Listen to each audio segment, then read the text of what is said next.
Subscribe now and press the bell icon. Never miss an update. स्वागत है आप लोगों का, नमस्कार।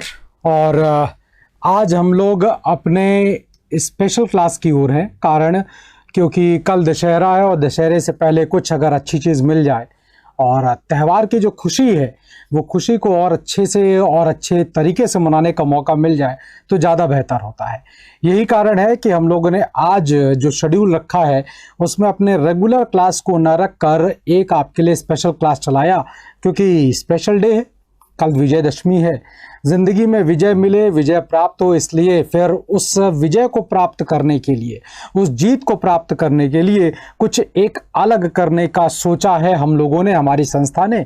इसीलिए आज हम लोगों ने मॉडर्न हिस्ट्री यानी आधुनिक भारत की कुछ MCQ यानी मल्टीपल चॉइस क्वेश्चन के बेस पर आज की क्लास को रखा है। और हम लोग जो अपनी ट्रेडिशनल क्लास में देख रहे हैं वो टॉपिक अलग है, यहाँ पर थोड़ा सा अलग, क्योंकि मॉडर्न हिस्ट्री से क्वेश्चन के जो नंबर्स होते हैं वो फ्रिक्वेंटली ज़्यादा होते हैं अदरवाइज दूसरे हिस्से से। इसीलिए हम लोग ने यहाँ पर इसको रखा हुआ है और इस पार्ट को हम लोग आज पूरा करेंगे। इस MCQ के सीरीज़ में जो कि आधुनिक भारत के नाम पर है, इसको आगे बढ़ाते हुए, इस क्रम को आगे बढ़ाते हुए अब हम उन सवालों की ओर चलेंगे जो इससे हम आप दोनों लोग मुखातिब होते चलेंगे, यानी कि एक दूसरे से सवालों का परिचय करते और कराते हुए चलेंगे। ठीक है। और कोशिश इस बात की रहेगी कि हम लोग इस सवाल के जवाब मिल कर दें, हमारी ओर से सवाल, आपकी ओर से जवाब। ठीक। और कुमार आदित्य साहब नमस्कार, बहुत बढ़िया। तो अंसारी जी जय हिंद सर, बहुत बढ़िया। तो कुल मिलाकर हम लोग इस सवाल और जवाब के क्रम में रहेंगे और कोशिश करेंगे। मैं चूंकि आज स्पेशल क्लास है इसलिए जो एक क्लॉक, एक जो टाइम का बंधन होता है उसे नहीं रखा है, इस उम्मीद के साथ नहीं रखा है कि उस बंधनों से पार निकलना है, क्योंकि बंधन में अगर रह जाएंगे तो भगवान राम नहीं बन पाएंगे। भगवान राम तो तब बनेंगे जब बंधनों से पार चलेंगे। इसलिए क्लॉक को नहीं रखा है हमने आज। हम लोग अपने सवाल जवाब को जल्दी से जल्दी करेंगे। क्लॉक चलेगा, घड़ी चलेगी, लेकिन वो घड़ी हमारे आपके दिमाग में चलेगी, हमारे आपके दिमाग के सवालों के आंसर को जल्दी से जल्दी ढूंढते हुए चलेगी। ठीक है ना। तो वहां से चलते हैं हम लोग। सुनील जी बहुत बढ़िया, जय श्री कृष्ण। अब अपने सवाल के क्रम में आगे बढ़ते हुए अपने पहले सवाल को देखते हैं। जो हम लोगों का पहला सवाल है मॉडर्न हिस्ट्री का, वो सवाल है who was selected as first satyagrahi in individual satyagraha movement by Mahatma Gandhi. यानी महात्मा गांधी के द्वारा शुरू किए गए व्यक्तिगत आंदोलन के लिए प्रथम सत्याग्रही कौन थे या किसे चुना गया। ऑप्शन दिए गए हैं जवाहरलाल नेहरू, सरदार पटेल, सरोजिनी नायडू, विनोबा भावे। और उम्मीद है आपसे कि बहुत जल्दी से आप लोग इसका आंसर निकाल लीजिए। मन में 20 तक की गिनती गिनते हुए सवाल के जवाब को ढूंढ निकाला जाए। आंसर आने लगे हैं। सोमू जी ने आंसर दिया है डी, सबीना जी ने भी आंसर दे दिया है डी, बहुत बढ़िया। कुमार आदित्य जी ने नायडू अर्थात सरोजिनी नायडू को दिया है। खातून जी ने जवाहरलाल नेहरू को आंसर दिया है। 1940 में 17 अक्टूबर को शुरू हुआ, बहुत बढ़िया। चलिए अब हम लोग इस सवाल का जवाब ढूंढते हैं, सही जवाब ढूंढते हैं। ठीक है ना, बहुत बढ़िया। डी आंसर 1940, डी बहुत बढ़िया, विनोबा भावे। और आंसर जिन्होंने ने डी यानी विनोबा भावे को किया है, ये बिल्कुल सही आंसर है। आचार्य विनोबा भावे के द्वारा व्यक्तिगत सत्याग्रह के पहले सत्याग्रही चुने गए हैं। अभी मैंने आपको बताया कि जो व्यक्तिगत सत्याग्रह है ये मूवमेंट शुरू हुआ है 17 अक्टूबर को 1940 वाले साल में, और हुआ ऐसा कि ये द्वितीय विश्व युद्ध का दौर है। द्वितीय विश्व युद्ध में यहाँ पर विरोध किया जाना है, विरोध किसी मॉब के रूप में, किसी भीड़ के रूप में नहीं करना है, इसलिए व्यक्तिगत तौर पर इसको चुना जाए। तो गांधी जी ने आह्वान किया है व्यक्तिगत सत्याग्रह का, बिल्कुल सही बात है। और इस सत्याग्रह को शुरू करने वाले विनोबा भावे जी हैं। जिसका आंसर विनोबा भावे है वो बिल्कुल सही आंसर दे रहे हैं। और इस सत्याग्रह के पहले सत्याग्रही विनोबा भावे और दूसरे सत्याग्रही, लगे हाथ यहीं पे जान लेते हैं। पहले विनोबा भावे साहब हैं, दूसरे हमारे जवाहरलाल नेहरू हैं। यानी सवाल अगर आपसे पूछा जाए कि व्यक्तिगत सत्याग्रह के दूसरे सत्याग्रही कौन हैं, तो ध्यान रखिएगा दूसरे सत्याग्रही आपके जवाहरलाल नेहरू जी हैं। एक सवाल और पूछा जाता है, इसी सत्याग्रह से पूछा जाता है, और वो तीसरे सत्याग्रही का नाम पूछा जाता है, और वो ये कि व्यक्तिगत सत्याग्रह के तीसरे सत्याग्रही कौन थे। तो ध्यान रखिएगा तीसरे सत्याग्रही का नाम हम ऊपर की ओर लिख दे रहे हैं, तीसरे सत्याग्रही। और तीसरे सत्याग्रही हुआ करते थे ब्रह्मदत्त। ब्रह्मदत्त गांधी जी के सहयोगी हैं, गांधी जी के शिष्य हैं, और गांधी जी के साबरमती आश्रम के एक स्वयंसेवक कह लीजिए, जो कि आश्रम में रहते हैं और आश्रम में रहने वाले लोगों के साथ वो कार्य करते हैं। तो कुल मिलाकर ये आपके लिए आंसर है। ध्यान रखिएगा इस एक सवाल से दो और सवाल बनते हैं। एक सवाल तो ये कि जो पहला पूछा ही गया कि को पहला सत्याग्रही चुना गया है, बहुत बढ़िया। दूसरे जो हैं आपके जवाहरलाल नेहरू जी हैं, ध्यान रखिएगा he was second satyagrahi, and third was Brahmadatta.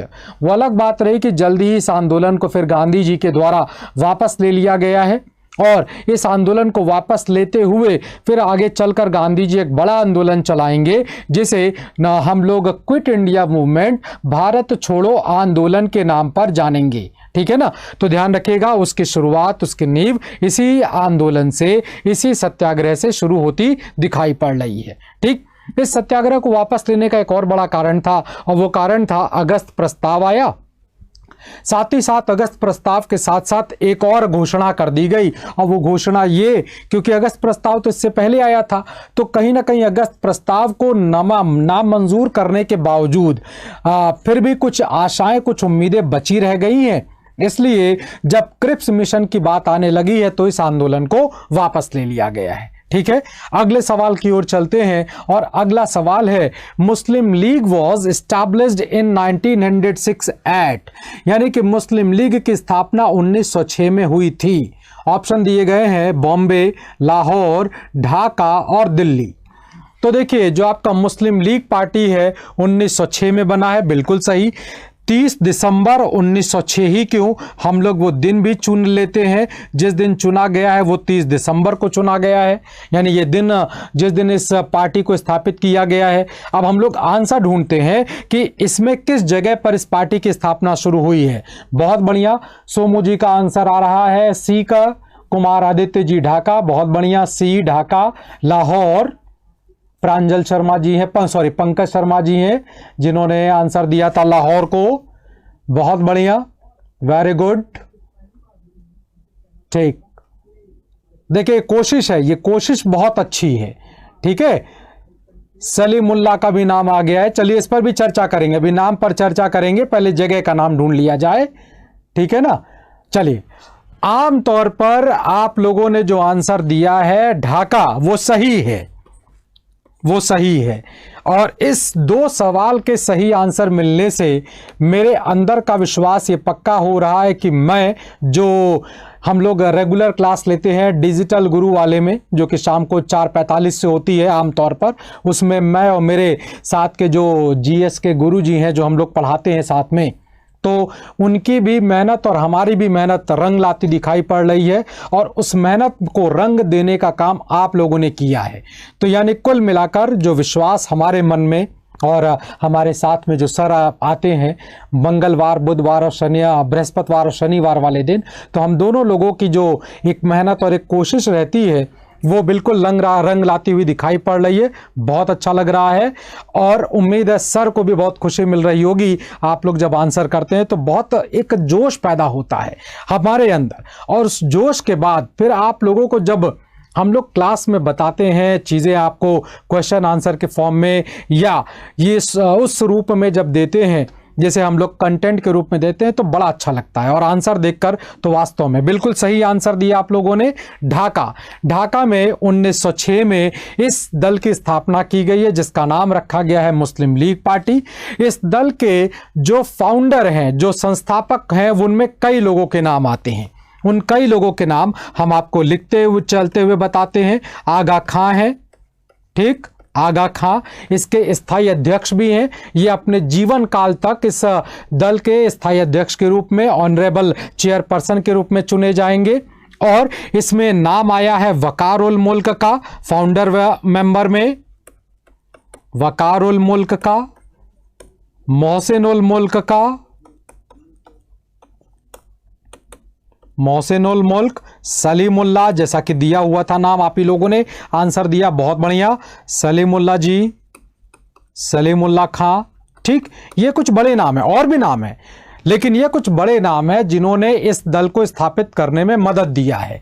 एक और आपको यहां पर बात बता दें, और वो ये कि आगा खां का नाम आगा खां है नहीं, इनका ये नाम बाद में पड़ा है। इनका जो वास्तविक नाम है, आगा खां का वास्तविक नाम यहीं पर हम लिखे देते हैं, वो वास्तविक नाम था सुल्तान मोहम्मद।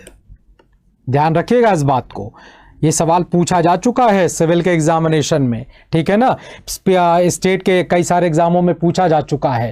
तो जो आगा खां का वास्तविक नाम है, वो वास्तविक नाम है सुल्तान मोहम्मद। ठीक, और इन सभी लोगों ने मिलकर अब इस मुस्लिम लीग पार्टी को बनाना शुरू कर दिया है। और मुस्लिम लीग पार्टी का जो एक तरीके से अदृश्य फाउंडर देखा जाए, जिस व्यक्ति के द्वारा इस दल को बनाने की शुरुआत की जा चुकी थी, वो व्यक्ति कोई और नहीं थे, वो थे हमारे सर सैयद अहमद खां। ये नाम सुना होगा आप लोगों ने। सर सैयद अहमद खां साहब ने किसी राजनीतिक दल का नाम तो नहीं लिया था, लेकिन उन्होंने इस्लाम के लोगों को इकट्ठा करना शुरू कर दिया था, और जिसमें कुछ लोग इकट्ठा होते चले गए, और जिसके बाद 1906 तक आते आते इस दल की स्थापना की जा रही है। एक सवाल और पूछा जाता है, देखिए इन एक सवाल जो हम लोगों को स्क्रीन पर दिख रहा है ना, उसके साथ साथ हम लोग कई सवालों को सॉल्व करेंगे। ठीक, तो इस जब दल की स्थापना की गई है, जब इस पार्टी की स्थापना की गई, तब हिंदुस्तान का जो वायसरॉय है उसे लॉर्ड मिंटो सेकंड के नाम पर जाना जाता है। लॉर्ड मिंटो सेकंड कहा जाता है। ठीक, लॉर्ड मिंटो सेकंड वो व्यक्ति है जिसे बांटो और राज करो की नीति का जनक कहा जाता है। बांटो और राज करो, डिवाइड एंड रूल पॉलिसी। ठीक है ना, तो देखिए कई सवाल बन गए कि जब मुस्लिम लीग पार्टी बनी तब भारत का वायसरॉय कौन था, तो ध्यान रखिएगा तब भारत के वायसरॉय हुआ करते थे लॉर्ड मिंटो सेकंड। एक सवाल और बनता है, वो सवाल ये है कि बांटो और राज करो की नीति का जन्मदाता किसे माना जाता है, who was founder of divide and rule policy, और विच वायसरॉय वॉज नोन एज, यानी किस वायसरॉय को हम लोग बांटो और राज करो की नीति का जनक मानते हैं। तो ध्यान रखिएगा लॉर्ड मिंटो सेकंड ही हैं। यहां से लेकर अब आगे तक मुस्लिम लीग पार्टी को अंग्रेजों का, अंग्रेजी प्रशासन का बहुत बड़ा सहयोग मिलने जा रहा है। तो कहीं ना कहीं उस सहयोग का, अच्छा सुनील कुमार जी ने एक सवाल पूछ लिया है कि सैयद वंश, नहीं, सैयद वंश और सैयद जो साहब हैं जिनकी बात हम लोग कर रहे हैं उनसे कोई ताल्लुक नहीं है, जोड़ मत दीजिएगा दोनों लोगों को। वो सैयद वंश अलग था और ये सैयद साहब अलग हैं, ठीक है ना, इनको जोड़ने की गलती मत करिएगा। बोथ पर्सन्स आर डिफरेंट, वो अलग है, उनका समय अलग है। हम लोग 400 साल बाद की बात कर रहे हैं, ठीक है ना, आधुनिक भारत में है। आप मेडिवल इंडिया से बाहर निकलकर इन सारे बातों को सोचिएगा, ठीक है। वो सैयद वंश अलग है, सैयद अहमद खां साहब अलग व्यक्ति हैं। 1857 तक सर सैयद अहमद साहब जो हैं वो आपके एक नेशनलिस्ट लीडर के तौर पर थे, अंग्रेजों के और अंग्रेजी कंपनी के बहुत बड़े विरोधी व्यक्ति हुआ करते थे। 1857 की क्रांति के बाद जो भी कुछ राजनीतिक परिस्थितियां बदली हैं उनमें सर सैयद अहमद खां साहब अंग्रेजों के पक्ष में चले गए हैं। वो क्या हुआ है, कैसे हुआ है, वो जानकारी नहीं है, लेकिन हाँ पक्ष में जरूर चले गए हैं, इस बात का ध्यान रखिएगा। और सैयद अहमद खां साहब ने ही उस एजुकेशन सेंटर को बनाया है जिसे हम लोग Anglo oriental, Mohammedan Anglo oriental college के नाम पर जानते हैं। इसे ही आजकल आप लोग अलीगढ़ विश्वविद्यालय के नाम पर जानते हैं। तो इस्लामी शिक्षा को ध्यान में रखते हुए मोहम्मडन एंग्लो ओरिएंटल कॉलेज बनाया गया है, वो अलग है, ठीक है ना। खिजर खां जिसका आप लोग चर्चा कर रहे हैं वो अलग है, ये अलग है, ठीक है, बहुत बढ़िया। पल्लवी जी गुड इवनिंग, थोड़ा देर से जो जुड़ी हुई है। तो कुल मिलाकर इस बात का ध्यान रखिएगा कि जब ये पार्टी बनी तो गवर्नर जनरल या वाइसरॉय कौन था, तो ध्यान रखिएगा लॉर्ड मिंटो सेकेंड। यही लॉर्ड मिंटो सेकेंड है जिसके जमाने में 1909 का मार्ले मिंटो रिफॉर्म एक्ट भी आएगा, मार्ले मिंटो सुधार अधिनियम भी आएगा। उस मार्ले मिंटो रिफॉर्म एक्ट में, उस मार्ले मिंटो रिफॉर्म एक्ट में मुस्लिम सेपरेट इलेक्टोरेट का प्रावधान कर दिया जाएगा, यानी पृथक इस्लामी निर्वाचक का भी इस तरह से आपको अलग करने का काम किया जाएगा। ये तुष्टीकरण की नीति कहलाती है जो उस जमाने में अपनाई गई है। ठीक है ना, यहां तक क्लियर हो गया होगा आप लोगों को। और अब हम लोग आगे की सवाल की ओर आते हैं। अगला जो सवाल, अच्छा यहीं पे एक लाहौर भी, कुछ बच्चों ने लाहौर भी दिया था, तो मुस्लिम लीग का एक अधिवेशन लाहौर में भी हुआ है, कई अधिवेशन हुए हैं, उनमें से जो एक अधिवेशन सबसे ज्यादा इंपॉर्टेंट रहा है वो 1940 में हुआ है। 1940 के मार्च महीने में हुआ है। मार्च 1940 के लाहौर अधिवेशन में जो सबसे बड़ा काम किया गया था वो काम ये किया गया था कि मोहम्मद अली जिन्ना, जो आगे चलकर मुस्लिम लीग के अध्यक्ष बन जाएंगे, उनके द्वारा, मोहम्मद अली जिन्ना के द्वारा यहीं पर इस लाहौर के अधिवेशन में ही एक नए देश की राजनीतिक मांग कर दी जाएगी और वो देश आगे चलकर पाकिस्तान के नाम से जाना जाएगा, जो कि आजकल हमारे मीडिया में और अंतर्राष्ट्रीय मीडिया में छाया हुआ है, क्योंकि प्रधानमंत्री महोदय जिनका नाम इमरान खान है वो बहुत कुछ बड़ी बड़ी बातें करते चले जा रहे हैं। कोई दिक्कत वाली बात नहीं है। और पाकिस्तान तो हमेशा से इस तरह की बातें करता रहा है। हम लोगों के भूतपूर्व प्रधानमंत्री अटल बिहारी वाजपेयी जी रह चुके हैं और संसद में उन्होंने एक बड़ा अच्छा आंसर दिया था। और वाजपेयी जी की अपनी एक शैली थी, पता होगा आप लोगों को, हर बात को बड़ी तसल्ली से सुनना और बड़ी ही तसल्ली के साथ, जितनी तसल्ली से सुनते थे उतनी ही तसल्ली से आंसर देते थे। तो ऐसे ही एटम बम फोड़ देंगे और ये कर देंगे वो कर देंगे। तब प्रधानमंत्री पाकिस्तान के नवाज शरीफ साहब हुआ करते थे, तो वो खूब लंबा लंबा हाँक रहे थे, हम एटम बम फोड़ देंगे, हम एटमी ताकत हैं और ये कर देंगे वो कर देंगे। संसद में बवाल आया और संसद में फिर पूछा गया सवाल प्रधानमंत्री से कि भाई बगल का पड़ोसी देश ऐसा ऐसा आपको, हमारे देश को धमकी दे रहा है और इस पर आपका क्या विचार है। तो वाजपेयी जी ने संसद में अपने अंदाज में, उनका अपना एक अंदाज था धीमे धीमे बोलना और पॉज लेकर बोलना, तो उन्होंने बड़े अच्छे ढंग से, यस बहुत अच्छे वक्ता हुआ करते थे हमारे वाजपेयी साहब, तो वाजपेयी जी ने थोड़ा सा ठहराव लेते हुए अपना आंसर दिया, मान लिया बिल्कुल इसी तरीके से। जिस मैं कोशिश कर रहा हूं, मैं वाजपेयी जी जैसा अब नहीं बोल पाऊंगा, लेकिन हाँ मैं कोशिश करके उसका आंसर देना चाहता हूं। और उन्होंने कहा मान लेते हैं, अब कुछ देर के लिए, कुछ सेकंड्स के लिए पूरी संसद सदमत में आ गई कि अच्छा भाई क्या मान लेते हैं, मान लेते हैं कि पाकिस्तान एटम बम फोड़ देगा। अब और लोग सदमे में चले आए, बताइए प्रधानमंत्री भी मान रहे हैं इस बात को लेकर, तो और बड़ी दिक्कत आ गई। मान लेते हैं पाकिस्तान भारत पर एटम बम फोड़ देगा, लेकिन अब जब लेकिन आया तो फिर लोग जो 16 सा कौतूहल बड़ा है, अब लेकिन में क्या आया, लेकिन अगले ही दिन पाकिस्तान दुनिया के नक्शे से गायब हो जाएगा। उस दिन के बाद से लेकर फिर इधर हाल फिलहाल पाकिस्तान तब तक चुप रहा है, फिर चुप हो जाएगा क्योंकि एक माकूल जवाब मिलने की देर है, वो मिल जाएगा, डोंट वरी, मिल जाना है। खैर चलिए हम लोग इस बातों से आगे बढ़ चलते हैं। तो पाकिस्तान की मांग मार्च 1940 में की गई। अगले सवाल की ओर चलते हैं।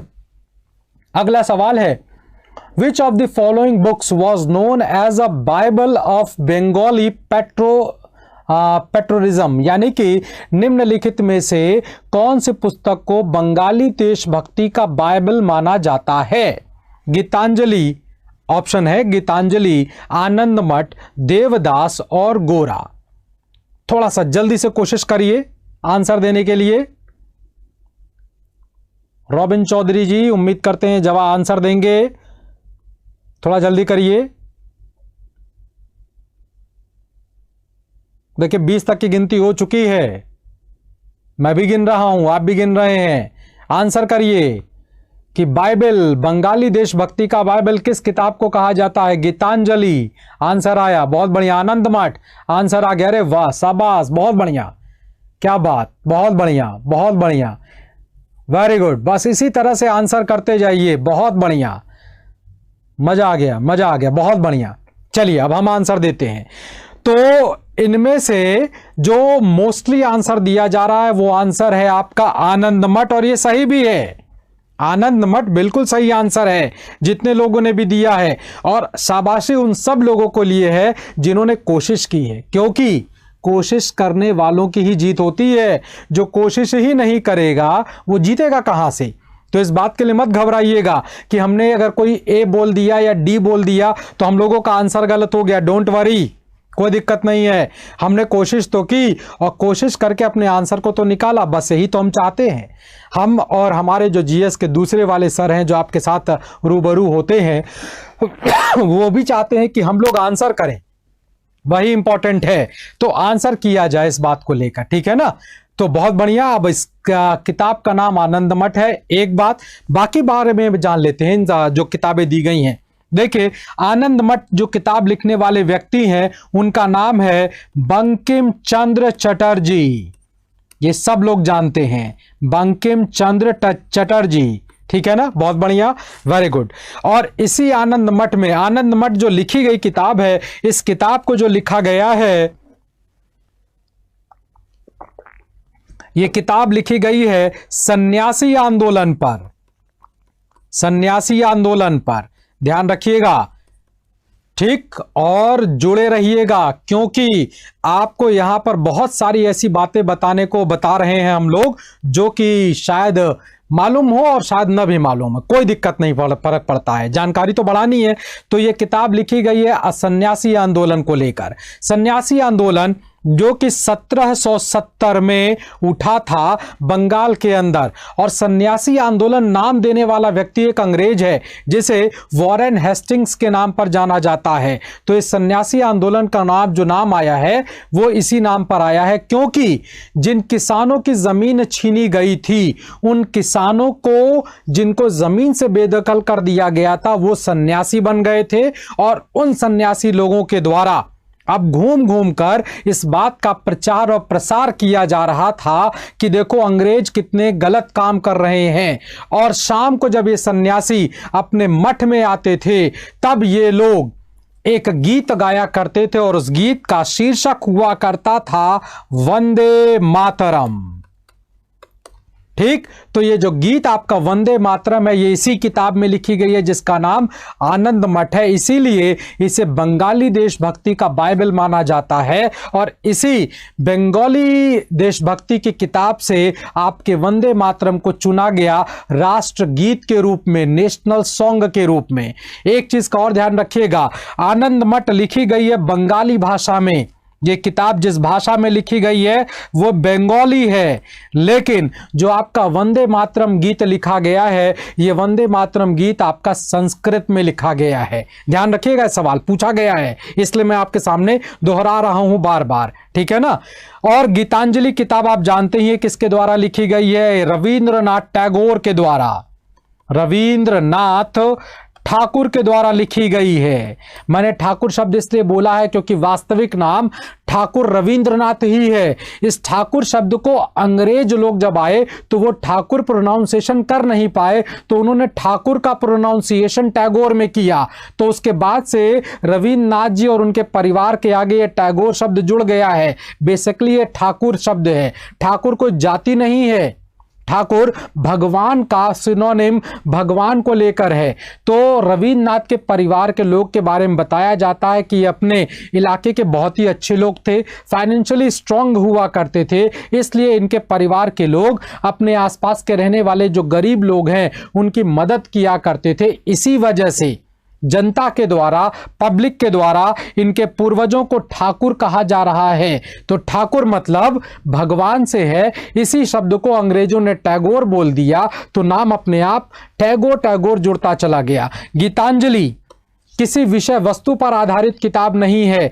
गीतांजलि में रविन्द्रनाथ टैगोर की 100 सर्वश्रेष्ठ 100 सबसे बढ़िया कविताओं को इकट्ठा किया गया है, जिसका अंग्रेजी कुछ बड़े बड़े जो रचनाकार हैं उनके द्वारा मिलकर इसका ट्रांसलेशन किया गया। और इसी ट्रांसलेटेड इंग्लिश ट्रांसलेटेड बुक को भेज दिया गया था नोबेल के लिटरेचर के अवार्ड के लिए। और 1913 में रविन्द्रनाथ टैगोर को इस किताब के लिए लिटरेचर का नोबेल का अवार्ड तक दिया गया है, ठीक है। देवदास, ये पिक्चर सभी लोगों ने देखी होगी। और देवदास जो कि एक उपन्यास है जिसे लिखा है शरद चंद्र चट्टोपाध्याय साहब ने। शरद चंद्र चट्टोपाध्याय, और कुछ लोग शरद की जगह पर शरद भी लिखते हैं, ठीक है ना, कोई दिक्कत वाली बात नहीं है। तो शरद चंद्र या शरद चट्टोपाध्याय के द्वारा लिखी गई एक उपन्यास है और गोरा। ये भी किताब रविन्द्रनाथ टैगोर के द्वारा लिखी गई है, ठीक। और रविन्द्रनाथ टैगोर का एक बड़ा प्रसिद्ध उपन्यास है जिसे हम लोग काबुली वाला के नाम पर जानते हैं। और इसी काबुली वाला पर आगे चलकर हमारे बॉलीवुड में एक फिल्म तक बनाई गई है, ठीक। तो ये कुछ बड़े साहित्य हैं जो कि पूछे जाते हैं। इनमें जो पूछा गया किताब सवाल था वो हम लोगों का आंसर आनंद मठ है। अगले सवाल की ओर चलते हैं। जो हम लोगों का अगला सवाल है वो सवाल है, who of the following was not a moderate. निम्नलिखित में से कौन नरमपंथी नहीं था? गोपाल कृष्ण गोखले, बाल गंगाधर तिलक, ए.ओ. ह्यूम, मदन मोहन मालवीय। ठीक है, ये ऑप्शन है और जरा जल्दी से आंसर कर दीजिए। तो बहुत तेजी से आंसर करिए, बहुत जल्दी से आंसर करिए।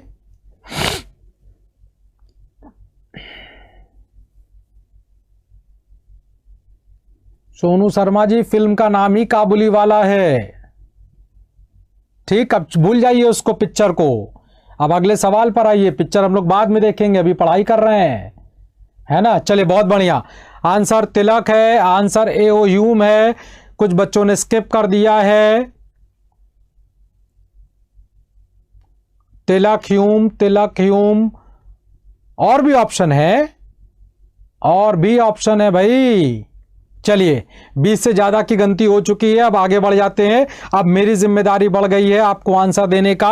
और पूछा जा रहा है निम्नलिखित में कौन नरमपंथी नहीं था।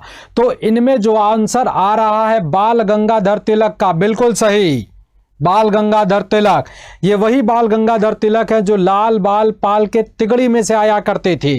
तो बाल गंगाधर तिलक आपके मॉडरेट सेक्शन ना होकर ये एक्सट्रीमिस्ट हैं, ये आपके गर्मपंथी विचारधारा को नेतृत्व देने वाले व्यक्ति हैं। ये वही बाल गंगाधर तिलक है जिन्होंने 1916 में आकर स्वराज हमारा जन्मसिद्ध अधिकार है ये स्टेटमेंट देकर फिर से भारत की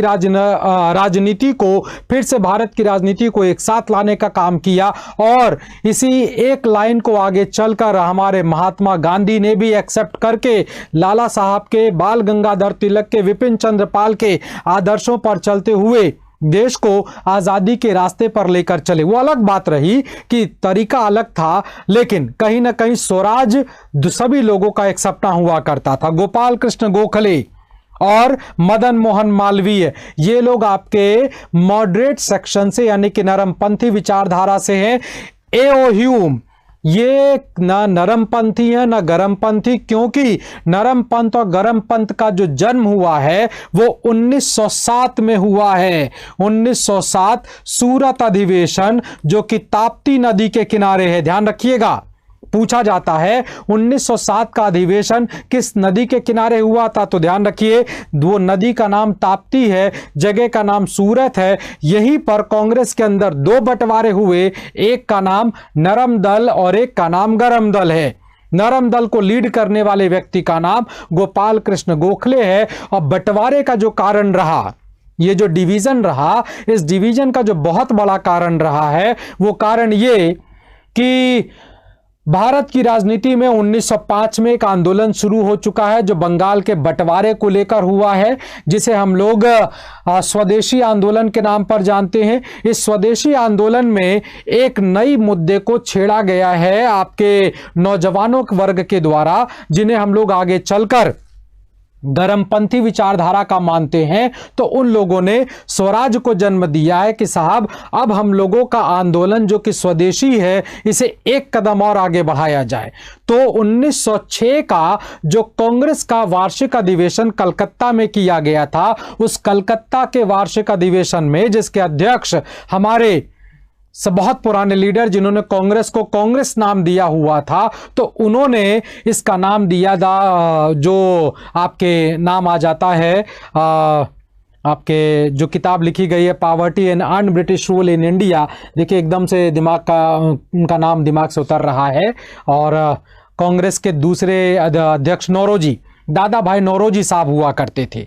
तो दादा भाई नौरोजी ने स्वराज का समर्थन कर दिया और उनके समर्थन के बाद फिर कहीं ना कहीं ये मामला तेजी से आगे बढ़ गया और 1907 तक आते आते फिर कांग्रेस में ये दो बंटवारे हो गए। स्थापना करने वाले व्यक्ति ह्यूम साहब हैं, जिन्होंने 1885 में कई लोगों की मदद लेकर इसकी स्थापना की है। गोपाल कृष्ण गोखले, मदन मोहन मालवीय कहीं ना कहीं नरमपंथी विचारधारा से आते हैं, मिलते जुलते हैं। ठीक, चलिए अगले सवाल की ओर चलते हैं। जो अगला सवाल है हम लोगों का, वो सवाल है first Muslim president of Indian national Congress was, यानी कि भारतीय राष्ट्रीय कांग्रेस के सर्वप्रथम मुस्लिम अध्यक्ष कौन थे। चलिए सवाल देख चुके हैं आप लोग, ऑप्शन हम बोल देते हैं। अबुल कलाम आजाद, रफी अहमद किदवई, M.A. अंसारी, बदरुद्दीन तैयब जी। जल्दी से आंसर कर दीजिए, जल्दी से आंसर कर दीजिए, बहुत जल्दी से। बहुत बढ़िया, सुशील कुमार जी ने बदरुद्दीन का नाम ले लिया है। बदरुद्दीन तैयब जी, बदरुद्दीन तैयब जी, क्या बात, क्या बात, बहुत बढ़िया, शाबाश। वास्तव में विजयदशमी आज ही है, कल नहीं है, क्योंकि विजय तो हम लोगों को आज ही मिल जा रही है। चलिए 20 तक से ज्यादा गिनती हो गई और मोस्टली बच्चों ने, आप लोगों ने जो जवाब दिया है वो जवाब बदरुद्दीन तैयब जी है और ये सही भी है। बदरुद्दीन तैयब जी कांग्रेस के पहले मुस्लिम अध्यक्ष हैं और कांग्रेस का जो पहला अधिवेशन हुआ था वो 1885 में हुआ था, जिसके अध्यक्ष बने थे WC बनर्जी, WC बनर्जी साहब बने थे। और 1886 में दूसरा अधिवेशन हुआ था, जिसके अध्यक्ष हमारे दादा भाई बने थे। और तीसरा अधिवेशन 1887 में हुआ था। पहला बॉम्बे में हुआ था, दूसरा कलकत्ता में हुआ था, तीसरा मद्रास में हुआ था, जिसे अब चेन्नई कहा जाने लगा है। ठीक है, तो मद्रास 1887 और अध्यक्ष हैं आपके बदरुद्दीन तैयब जी। ठीक, और देखिए बदरुद्दीन जी के अध्यक्ष बनने का जो कारण बन गया था, वो कारण ये था कि कांग्रेस के अंदर और कांग्रेस के बाहर कुछ अजीबोगरीब बातें होने लगी थी। वो अजीबोगरीब बातें कुछ ऐसी होने लगी थी कि एक वर्ग विशेष के द्वारा कांग्रेस के अंदर एक बात, एक अफवाह फैलाई जा रही थी, वो ये कि कांग्रेस के अध्यक्ष जो थे वो तो हिंदू हैं। और लोगों ने इस बात को फैलाया कि कांग्रेस के पहला अध्यक्ष कौन बने, WC बनर्जी साहब बने, वो हिंदू। कुछ लोगों ने दादा भाई नौरोजी तक को हिंदू बोल दिया। अब इस विवाद को समेटने के लिए, और कांग्रेस एक धर्मनिरपेक्ष संस्था है, इस बात को साबित करने के लिए, देखिए थोड़ा सा कंफ्यूज मत होइएगा, इस कांग्रेस के जो हम लोग अपने स्क्रीन पर देख रहे हैं और जो वर्तमान समय में कांग्रेस चल रही है, ये दोनों अलग अलग दल हैं, इनको मिलाकर मत चलिएगा। वर्तमान कांग्रेस जिसमें बड़े बड़े नाम, सोनिया जी का नाम आता है, राहुल गांधी का नाम आता है, प्रियंका का नाम आता है, ये कांग्रेस इंदिरा पार्टी है। वो कांग्रेस अलग है, ये कांग्रेस अलग है, तो मिला मत लीजिएगा, क्योंकि अक्सर इसको लेकर बहुत बड़ी कंफ्यूजन वर्तमान समय में चल रहा है। ठीक है, चलिए, तो कोई दिक्कत वाली बात नहीं है। तो वो कांग्रेस जिसने देखा कि हम कांग्रेस के लोग किसी धर्म विशेष के नहीं, क्योंकि भारत किसी धर्म का नहीं है, भारत तो एक ऐसा देश है जहां पर सभी धर्म लोग इकट्ठा होते हैं, एक संगम तैयार कर देते हैं, तो संगम वाला देश है भारत। तो इस संगम वाले देश में अगर कोई उंगली ये उठा देता है तो ये बड़ा गलत हो जाएगा। और इसी आंसर को करने के लिए फिर अब हमारे कांग्रेस के वर्किंग कमेटी के लोगों के द्वारा बदरुद्दीन तैयब जी को as a president, as a chairperson चुनाव कर लिया गया। जवाब भी मिल गया कि हिंदू नहीं। और आश्चर्यजनक रूप से आपको बात बता दें, उस वक्त भी राजनीतिक शगुफा तो हमारे हिंदुस्तान में उड़ता भी रहता है। WC बनर्जी हिंदू नहीं थे, WC बनर्जी ईसाई थे, वो काफी पहले अपने हिंदू धर्म से ईसाई धर्म में परिवर्तित हो चुके थे। तो पहला अध्यक्ष भी जो था वो ईसाई था। वो अलग बात है कि उन्होंने ईसाई धर्म को स्वीकार तो किया, लेकिन अपना नाम WC बनर्जी अर्थात व्योमेश चंद्र बनर्जी ही बनाकर रखा, नाम में परिवर्तन नहीं किया। इस वजह से कंफ्यूजन होते हैं। बहुत बढ़िया। सुशील जी 1888, पहला अंग्रेज अध्यक्ष जॉर्ज यूल, एक उद्योगपति हुआ करते थे अपने जमाने के। दूसरे अधिवेशन में दादा भाई नौरोजी अध्यक्ष बने हैं, और दादा भाई नौरोजी एक ज़ोरेस्ट्रियन पर्सन है, पारसी समुदाय के व्यक्ति हैं, ये भी हिंदू समुदाय से नहीं आते हैं। ही वॉज ज़ोरेस्ट्रियन पर्सन, ठीक, इस बात को ध्यान रखिएगा। और फिर बदरुद्दीन तैयब जी को जब चुना गया तो बदरुद्दीन तैयब जी ने इस बात का खुलासा किया कांग्रेस के मंच से कि आरोप लगाते हैं लोग कांग्रेस के ऊपर कि कांग्रेस एक धर्म विशेष की संस्था है। अगर कांग्रेस एक धर्म विशेष की संस्था है तो मैं इस मंच पर और इस माइक के साथ और इस अध्यक्ष के पद पर कभी ना होता। और एक और बात बता दें कि मुझे मिलाकर अभी तक कांग्रेस के कुल मिलाकर 2, मुझे मिलाकर 3 हो चुकी हैं, तो तीनों के अध्यक्ष हिंदू बने ही नहीं हैं। वो सभी के सभी लोग इस धर्म से ताल्लुक रखते हैं। तो एक जवाब दिया गया था एक दूसरे समुदाय को, एक वर्ग को, जो इस तरह की बातों को हवा में की देने की कोशिश कर रहा था। यहां से जवाब दिया गया। फिर अभी आप ही में से एक बच्चे ने आंसर दिया कि साहब 1888 का चौथा अधिवेशन, जिसके अध्यक्ष एक अंग्रेज बने, चौथे में भी आपका जो अध्यक्ष बना वो कोई हिंदू व्यक्ति नहीं था, और 1889 का भी जो अध्यक्ष बना है वो भी कोई हिंदू व्यक्ति नहीं है। ठीक है, चलिए अगले सवाल की ओर चलते हैं। अच्छा, अबुल कलाम आजाद जी का भी नाम आया है। इनका नाम लिए बिना कांग्रेस पूरी नहीं हो पाएगी। लगातार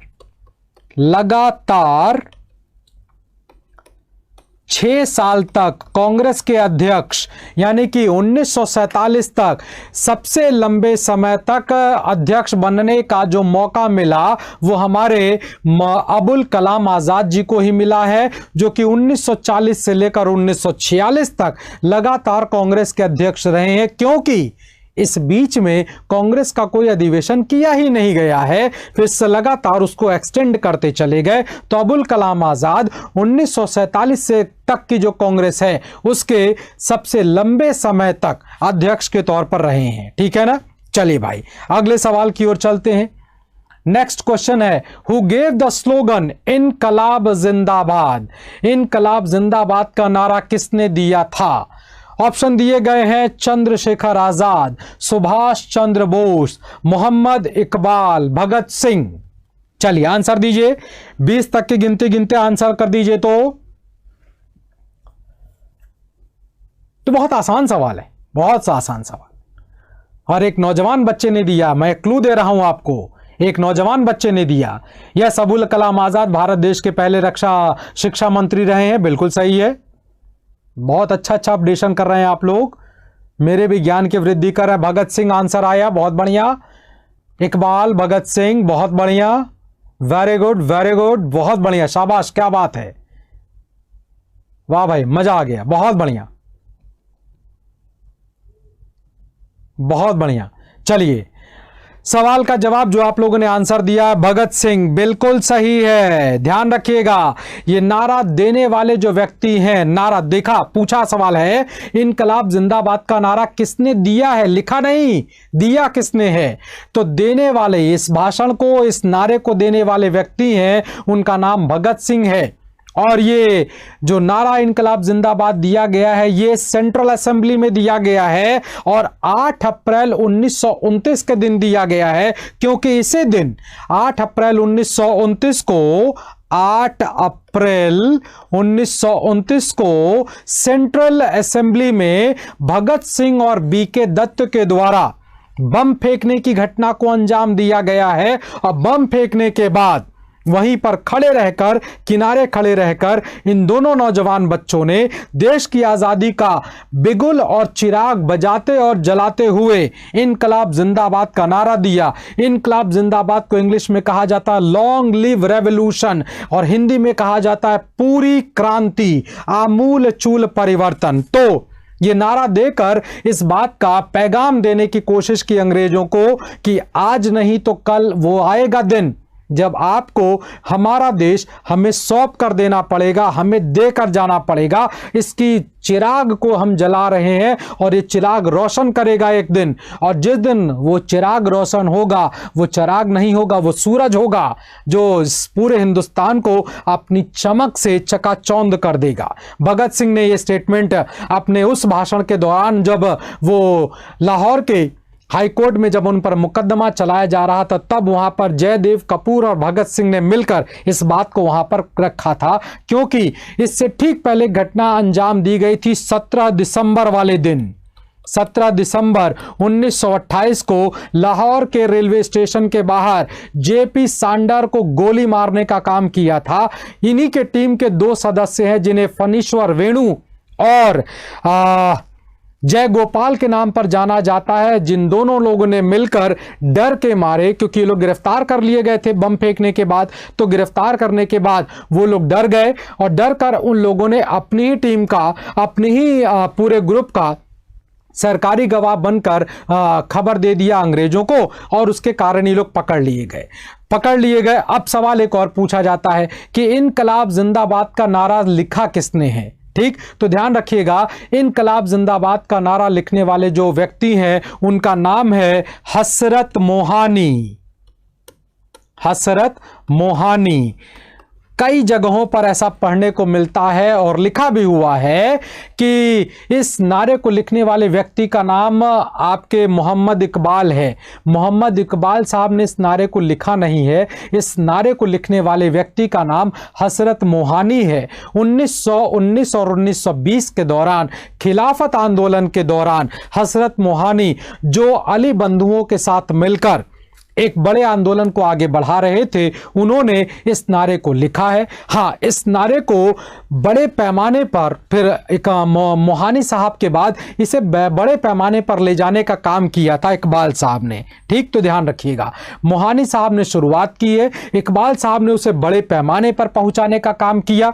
रिटन फॉर्म से ही लिखा है, लेकिन सबसे पहली बार हसरत मोहानी के द्वारा लिखा जा रहा है और सुभाष हमारे भगत सिंह के द्वारा कहीं ना कहीं इसको आगे बढ़ा दिया गया। जब इन लोगों की फांसी की सजा सुनाई गई थी तो सुभाष चंद्र बोस के द्वारा एक बहुत जबरदस्त भाषण दिया गया था। वो भाषण ये कि अगर हमारा कोई देशवासी जल्दीबाजी में वो इनकलाब जिंदाबाद का नारा न दे पाए तो वो ये कह सकता है भगत सिंह जिंदाबाद, क्योंकि भगत सिंह जिंदाबाद इज इक्वल इनकलाब जिंदाबाद। तो कहीं ना कहीं इस तरह की बड़ी बातें की गई हैं। मोहम्मद इकबाल एक बहुत बड़े कवि है, अल्लामा इकबाल इनको कहा जाता है, और एक गीत लिखा है इन्होंने, सारे जहां से अच्छा हिंदुस्तान हमारा। तो ध्यान रखिएगा, एक गीत लिखा गया है, सारे जहां से अच्छा हिंदुस्तान हमारा। इसको लिखने वाले मोहम्मद इकबाल ही हैं, और मोहम्मद इकबाल ही हैं जिन्होंने सबसे पहली बार डुअल नेशन कॉन्सेप्ट को, द्वि देश के कॉन्सेप्ट को सबसे पहली बार रखने का काम किया था। ठीक, चलिए अगले सवाल की ओर चलते हैं। अगला सवाल हम लोगों का है कि who of the first time described Mahatma Gandhi as father of nation? Mahatma Gandhi को राष्ट्रपिता सबसे पहली बार किसके द्वारा कहा गया था? चलिए बताइए भाई, आंसर दीजिए, बहुत जल्दी आंसर दे दीजिए, क्योंकि हम लोगों के पास अब समय लगातार कम होता चला जा रहा है। ठीक, आया नहीं आंसर? हाँ, चलिए आना शुरू हो गया, बहुत बढ़िया। राष्ट्रपिता किसने कहा है? वेरी गुड, सुभाष चंद्र बोस, जवाहरलाल नेहरू, सुभाष चंद्र बोस, बहुत बढ़िया, very good very good very good, क्या बात क्या बात, बहुत बढ़िया। चलिए, तो आप लोगों में से देने वाले करीब करीब जो आंसर आए हैं वो लगभग 99% क्वेश्चन सही आ गए। बहुत बढ़िया, मजा आ गया भाई। इस शब्द को राष्ट्रपिता Gandhi, mister Gandhi as a national father, ये स्टेटमेंट देने वाले जो पहले व्यक्ति हैं वो है सुभाष चंद्र बोस, और ये राष्ट्रपिता का संबोधन उन्होंने किया था 1942 में, जब भारत में क्विट इंडिया मूवमेंट शुरू हो गया है। और रोम के रेडियो से सुभाष चंद्र बोस जब पहुंचे हैं जर्मनी से रोम, वहां पर मुसोलिनी से मुलाकात की है। मुसोलिनी से उन्होंने एक आग्रह किया है कि विश्व युद्ध में वो संबोधन करना चाहते हैं दुनिया को और भारत को। तो मुसोलिनी ने उनके लिए रेडियो का इंतजाम करवाया और उसी रेडियो से सुभाष बाबू के द्वारा क्विट इंडिया मूवमेंट का समर्थन किया गया, जिस क्विट इंडिया मूवमेंट पर जवाहरलाल नेहरू, सरदार वल्लभ भाई पटेल, अबुल कलाम आजाद जैसे बड़े नेता गांधी जी का विरोध कर रहे थे कि बापू ये समय ऐसा है कि हम लोगों को इस आंदोलन को रोक लेना चाहिए। सुभाष चंद्र बोस वो शख्सियत हैं जो गांधी जी से मत विभेद है, मन विभेद नहीं था कभी। तो गांधी जी ने सुभाष चंद्र बोस साहब ने गांधी जी का समर्थन करते हुए उन्हें राष्ट्रपिता कहकर संबोधित किया और आज राष्ट्रपिता ने देश की आज़ादी की बात मांगी है, देश की आज़ादी की मांग रखी है, तो हम लोगों का ये कर्तव्य बनता है कि अपने राष्ट्रपिता के मांगे गए आदर्श को, अपने मांगे गए बात को पूरा करते हुए अपने आज़ादी की लड़ाई को शुरू किया जाए। और मैं भी इस ओर अपनी कोशिश कर रहा हूं। फिर इसी रोम से वो चले गए हैं जापान में कैप्टन मोहन सिंह रास बिहारी बोस के साथ मिलकर आईएनए का कमान संभाला है और सिंगापुर में आकर सुभाष चंद्र बोस जी के द्वारा दिल्ली चलो का नारा दिया गया है। और दिल्ली चलो के साथ साथ उन्होंने नारा दिया, तुम मुझे खून दो और मैं तुम्हें आजादी दूंगा। तो ऐसे बड़े स्टेटमेंट हमारे सुभाष बाबू के द्वारा दिए गए हैं। चलिए भाई अगले सवाल की ओर चलते हैं। अगला सवाल जो है वो है, who of the following is responsible for revival of Vedas, यानी कि वेदों के पुनरुत्थान का श्रेय किसे दिया जाता है? ऑप्शन रामकृष्ण परमहंस, रामानुज, दयानंद सरस्वती, स्वामी विवेकानंद। चलिए भाई आंसर कर दीजिए, आंसर करिए भाई।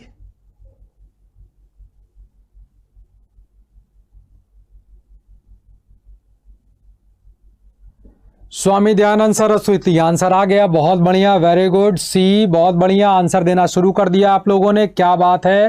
रामकृष्ण परमहंस बहुत बढ़िया, दयानंद सरस्वती बहुत बढ़िया, स्वामी विवेकानंद, चलिए भाई बहुत बढ़िया, वेरी गुड वेरी गुड, क्या बात, बहुत बढ़िया। चलिए इस सवाल का जो जवाब आप लोगों ने दिया है वो जवाब बिल्कुल सही दिया है। वो जवाब है स्वामी विवेकानंद, नहीं सॉरी, इसी के ठीक ऊपर लिखा हुआ है स्वामी दयानंद सरस्वती, ठीक है ना, स्वामी विवेकानंद नीचे की ओर लिखा हुआ है। तो इस सवाल का जो जवाब है वो जवाब है स्वामी दयानंद सरस्वती, ठीक है ना। चलिए स्वामी दयानंद सरस्वती के द्वारा सबसे पहली बार एक नारा दिया गया, बैक टू वेदास, वेदों की ओर लौट चलो, ठीक है ना। तो इन्होंने दिया हुआ है नारा वेदों की ओर चलो। साथ ही साथ एक बात का और ध्यान रखिएगा, जिस एक संत ने सबसे पहली बार स्वराज का उल्लेख किया है वो भी दयानंद सरस्वती हैं। इंडिया फॉर इंडियंस, भारत भारतीयों के लिए है, ये बात कहने वाले जो शख्सियत हैं वो दयानंद सरस्वती हैं। दयानंद सरस्वती का वास्तविक नाम है मूल शंकर। ये सवाल पूछा जाता है वास्तविक नाम बताइए, तो ध्यान करिएगा वो मूल शंकर है इनका वास्तविक नाम। देखिए इन्हीं के ठीक नीचे एक और बड़े संत का नाम लिखा हुआ है स्वामी विवेकानंद। स्वामी विवेकानंद का जो वास्तविक नाम है वो नरेंद्र नाथ दत्त है, नरेंद्र नाथ दत्त।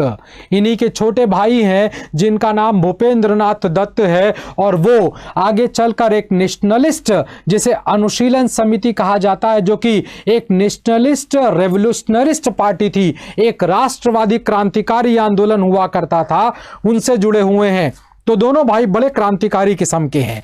नरेंद्र नाथ दत्त ने क्रांति की, और जब अमेरिका के शिकागो के रिलीजियस कॉन्फ्रेंस में जाने की बात आ रही थी तब नरेंद्र नाथ दत्त का सहयोग किया था राजस्थान के खेतड़ी के राजा ने। तो राजा खेतड़ी ने नरेंद्र नाथ दत्त की मदद किया और उनसे कहा कि देखो अपने इस वास्तविक नाम के साथ जाओगे तो थोड़ा सा हंसी हो जाएगा, इसलिए तुम्हें मैं एक नाम देता हूं, वो नाम है स्वामी विवेकानंद का, तुम इस नाम के साथ जाओ, अपना परिचय इस नाम से दो। तो हमारे स्वामी विवेकानंद जी ने इस नाम के साथ वहां पर अपना परिचय, अपना ही नहीं हिंदुस्तान का परिचय इतना बड़ा बता दिया कि आज भी पूरी दुनिया उसी एक नाम को याद करती और आज तक सलाम करती रहती है हिंदुस्तान को। तो कहीं ना कहीं ये नाम दिया है। भक्ति आंदोलन के एक बहुत बड़े भक्ति संत हुआ करते थे जिनका नाम हुआ करता था रामानुज। रामानुज साहब ने बिना किसी जाति विभेद के सभी लोगों को, जिसमें कि निम्न जाति के और उच्च जाति के सभी लोग हुआ करते थे, जिनको कि इन्होंने अपना शिष्य बनाया, जिनमें एक से एक बड़े नाम रैदास वगैरह सब इन्हीं के शिष्य हुआ करते थे। रामकृष्ण परमहंस स्वामी विवेकानंद के गुरुजी हैं और इन्हीं के नाम पर रामकृष्ण मठ भी बनाए जा रहे हैं। ठीक है, चलिए अगले सवाल की ओर चलते हैं। अगला सवाल है, who propound the theory of economic drain the Indian during British rule। अंग्रेजों के शासनकाल में भारत के आर्थिक दोहन के सिद्धांत को किसने प्रतिपादित किया? एम.एन. रॉय, जयप्रकाश नारायण, राम मनोहर लोहिया, दादा भाई नौरोजी। चलिए आंसर करिए फास्ट, जल्दी जल्दी जल्दी आंसर करिए। जो जीता वही सिकंदर, क्या बात, बहुत बढ़िया। दादा भाई नौरोजी,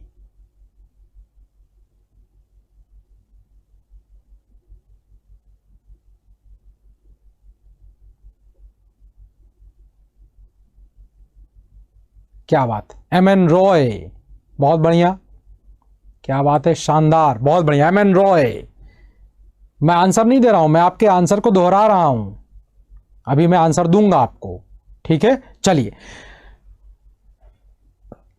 जयप्रकाश नारायण नहीं, आंसर जो है मोस्टली लोगों ने सही दिया, बहुत बढ़िया। मैं किसी एक का नाम नहीं ले पाऊंगा क्योंकि मैक्सिमम लोगों ने सही आंसर दिया है और बिल्कुल सही आंसर है Dadabhai Naoroji. Drain of wealth theory, यह सिद्धांत दादा भाई नौरोजी के द्वारा दिया गया है और किताब का नाम है poverty and un British rule in India. इस किताब में दादा भाई नौरोजी के द्वारा दो बातों पर एम्फसाइज किया गया है। एक, भारत का नेशनल इनकम यानी कि भारत की राष्ट्रीय आय क्या है, पर कैपिटा इनकम प्रति व्यक्ति आय क्या है यह भी बताया गया, और हमारी प्रति व्यक्ति आय और हमारी राष्ट्रीय आय कम क्यों है, क्योंकि अंग्रेज हमारा पैसा बहा कर लेकर चला जा रहा है, अंग्रेज हमारे पैसे को लेकर जा रहा। रोको, इस पैसे को रोकना पड़ेगा और इसको रोकने का सिद्धांत और तरीका दिया गया था कुटीर उद्योग, कॉटेज इंडस्ट्री, जिसे हम लोग स्वदेशी आंदोलन जो 1905 में चला है वो पूरी तरह से दादा भाई नौरोजी के इसी कॉन्सेप्ट पर चला हुआ है। ठीक, तो इस कॉन्सेप्ट को देने वाले दादा भाई नौरोजी हैं। जयप्रकाश नारायण बड़े कांग्रेस लीडर हुआ करते थे। आगे चलकर कांग्रेस के कुछ मुद्दों पर इनका विवाद हो गया, बिल्कुल सही बात है। दादा भाई नौरोजी को grand old man of India कहा जाता है। विनाश पटेल जी, बहुत बढ़िया, वेरी गुड। देखिए, ये होता है डिस्कशन का फोरम, एक से एक नए फैक्ट भी हम लोगों को पता चलते चले जा रहे हैं जो शायद हम आप एक दूसरे से बात नहीं कर पा रहे हैं। यह किताब जिसका नाम मैं लिया था, अंशिका ने बताया, poverty and un British rule in India, यह किताब 1896 में लिखी गई है। ठीक है ना, चलिए बहुत बढ़िया, वेरी गुड। तो कुल मिलाकर कांग्रेस समाजवादी पार्टी बनाई गई थी जयप्रकाश नारायण के द्वारा, और जयप्रकाश नारायण के द्वारा किताब लिखी गई थी। वो किताब का नाम था समाजवाद क्यों, समाजवाद क्यों, वाई सोशलिज्म। ये किताब लिखकर एक बड़े समाजवादी नेता के तौर पर अपने आप को स्थापित किया। और इतना ही नहीं, जयप्रकाश नारायण और राम मनोहर लोहिया 1942 के क्विट इंडिया मूवमेंट को चलाने वाले वो शख्सियत हैं जिन्होंने गांधी जी, पटेल साहब, नेहरू साहब, मालवीय साहब के जेल में जाने के बाद फिर इस आंदोलन को लीड किया था। एक समय ऐसा आ गया क्विट इंडिया मूवमेंट को लेकर कि इसका नेतृत्व कौन देगा। अंग्रेजी प्रशासन बड़ा खुश था, बहुत बढ़िया, एक ऐसा मूवमेंट जिसमें लीडर ही नहीं है, तो इन लोगों ने लीड किया। अरुणा आसफ अली, उषा मेहता, सुचेता कृपलानी, बीजू पटनायक, कैफी आजमी, ये बहुत बड़े बड़े नाम हैं जो उस जमाने में आए हैं। ठीक है ना, चलिए बहुत बढ़िया। आगे की एम.एन. रॉय। एम.एन. रॉय एक वो व्यक्ति हैं जो कि कम्युनिस्ट सोच विचारधारा के व्यक्ति हैं। भारत में कम्युनिस्ट थॉट को इंडिया में लेकर आने वाले व्यक्ति आपके एम.एन. रॉय साहब हैं। इनका पूरा नाम मानवेंद्र नाथ रॉय है। ठीक, अगले सवाल पर चलते हैं। The first mass movement started by Mahatma Gandhi was, Mahatma Gandhi के द्वारा चलाया गया प्रथम जन आंदोलन था। ठीक, ऑप्शन दिए गए हैं, non cooperation movement, salt movement, quit India movement, Indigo movement. चलिए आंसर का डालिए। यस सुशील कुमार जी, लोक नायक लोकमान्य की उपाधि दी गई है जयप्रकाश नारायण जी को, बिल्कुल सही। चलिए आंसर करिए। गांधी जी का पहला जन आंदोलन, first mass movement of Gandhi ji, थोड़ा जल्दी, क्विक।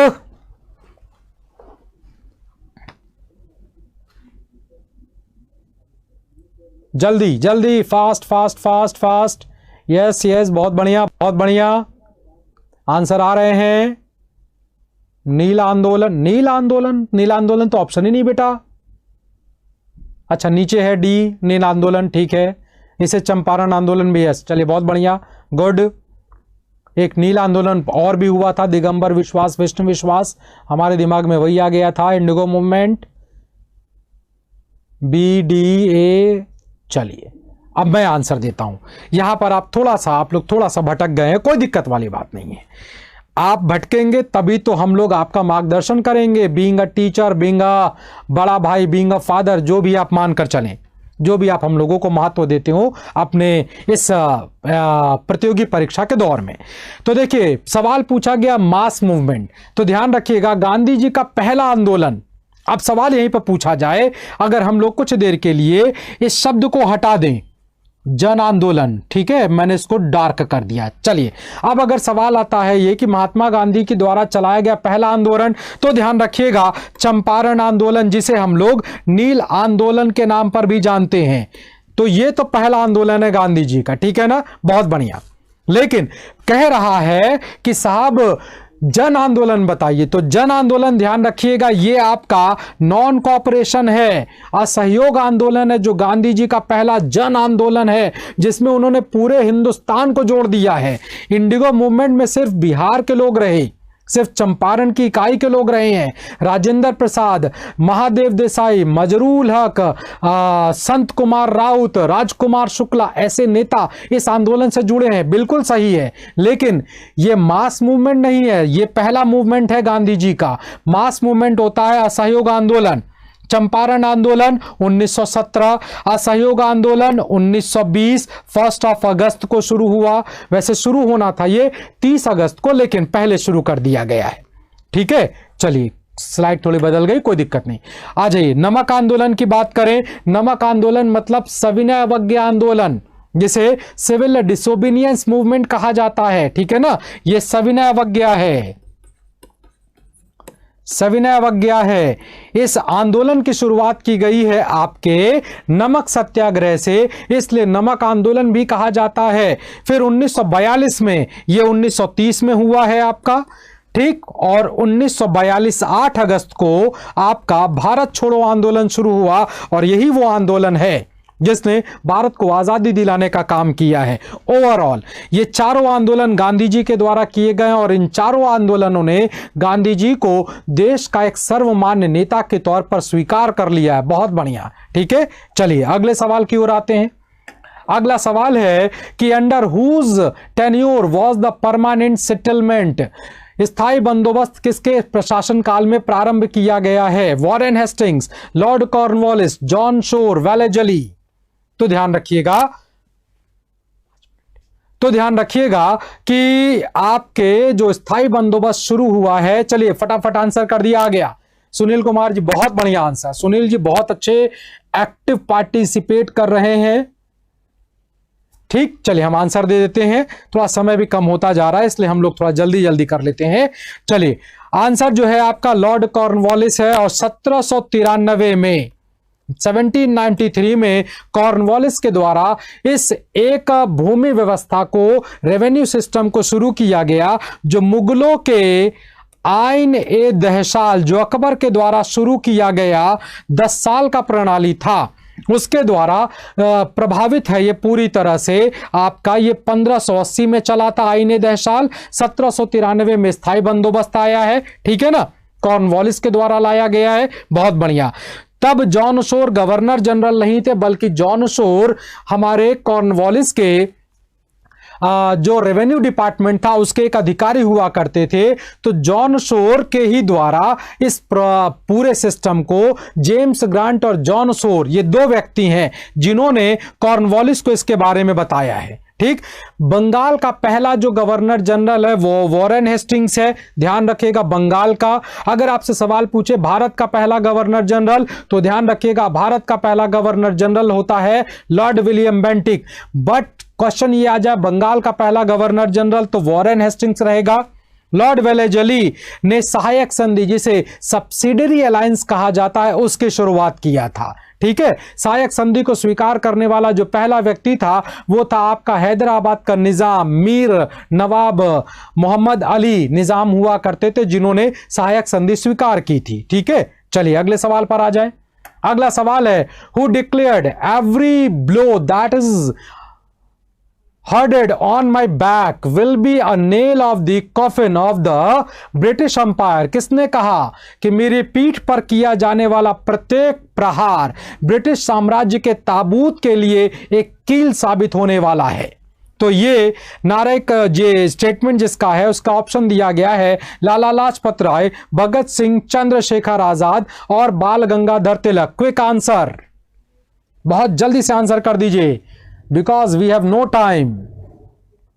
बहुत बढ़िया, very good.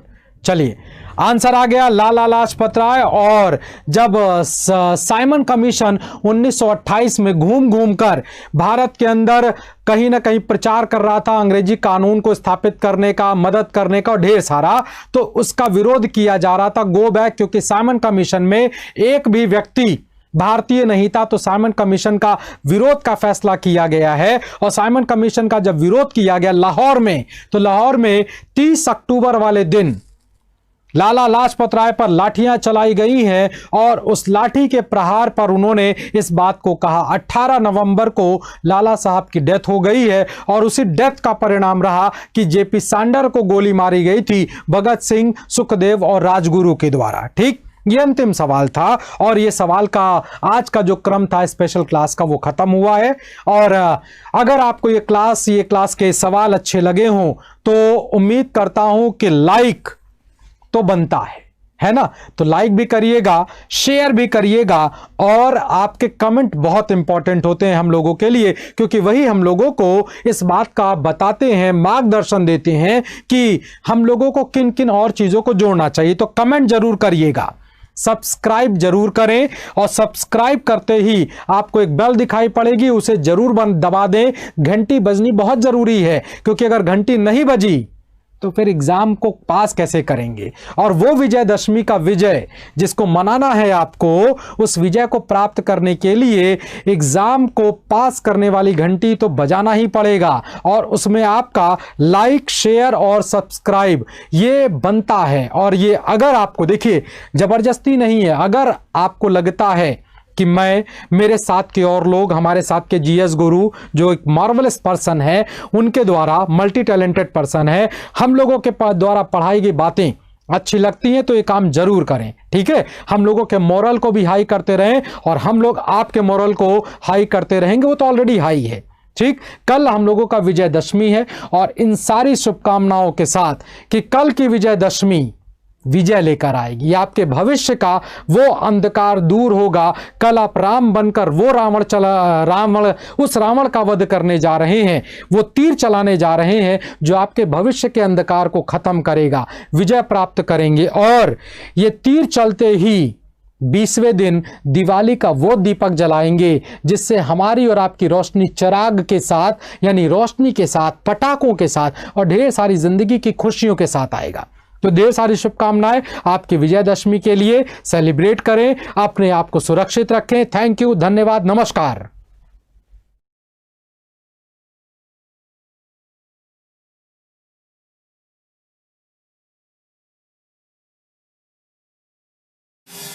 Subscribe now and press the bell icon. Never miss an update.